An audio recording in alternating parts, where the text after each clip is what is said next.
নমস্কার বন্ধুরা, বাড়িতে যদি হঠাৎ কারেন্ট চলে যায় আর হাতে যদি কোনো মোমবাতি না থাকে তাহলে আপনারা চটজলদি বানিয়ে নিতে পারবেন ম্যাজিক ক্যান্ডেল। তো কিভাবে বানাবো সেই ম্যাজিক ক্যান্ডেল, তার জন্য আপনাদের পুরো ভিডিওটা দেখতে হবে। তো চলুন ভিডিওটা আরম্ভ করি, আশা করি আপনাদের উপকারে আসবে। আমি এখানে যে ক্যান্ডেলটা তৈরি করব, আমার এখানে লাগবে কিছু চাল, আর লাগবে জল, আর লাগবে সরিষার তেল, আর লাগবে স্টিক, আর কিছু তুলো। এখন আমি আপনাদেরকে দেখিয়ে দিচ্ছি। গ্লাসের মধ্যে আমি কিছু পরিমাণ চাল নিয়ে নিচ্ছি। চালের মধ্যে আমি 1 কাপ জল দিয়ে দিচ্ছি, আর একটা নিয়েছি শলা, আর নিয়েছি কিছু তুলো। তুলোটাকে এখন এভাবে করে নিচ্ছি, নিয়ে স্টিকের মধ্যে মুড়িয়ে দিচ্ছি, আর স্টিকটা গ্লাসের মধ্যে দিয়ে দিচ্ছি।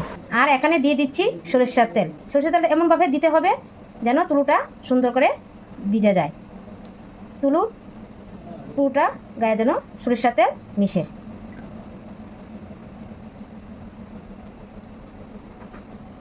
তো বন্ধুরা, আমার এখানে 3টে লেয়ার হয়েছে।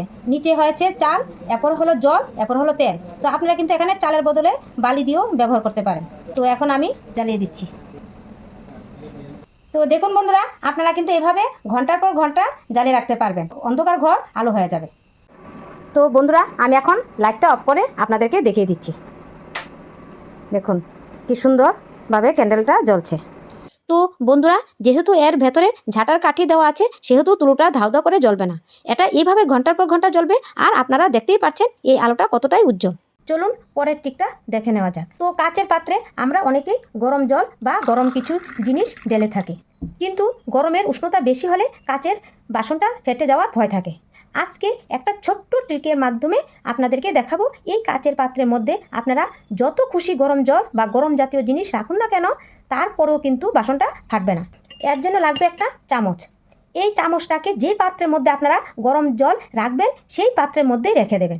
এরপরেও আপনারা যত খুশি গরম জল বা গরম জিনিস ঢালুন না কেন, পাত্রটা কিন্তু আর ফাটবে না। তো চলুন আমি এবার আপনাদেরকে জলটা বেশি গরম করে এর মধ্যে ঢেলে দেখাই। আপনারা দেখতেই পাচ্ছেন এই জলটা কতটা ফুটছে। এই জলটাকে নিয়ে গিয়ে আমি গ্লাসের মধ্যে এখন ঢেলে আপনাদেরকে দেখাবো। তো দেখুন, আমি এখন গ্লাসের মধ্যে ফুটন্ত গরম জলটা ঢেলে দিচ্ছি। তো বন্ধুরা, ফুটন্ত জলটা ঢালার কারণেও কিন্তু গ্লাসটা কোনোরকমভাবে ফাটেনি। এর একটা সাইন্টিফিক কারণ আছে। তো চলুন সেটা আপনাদেরকে বলে দিই।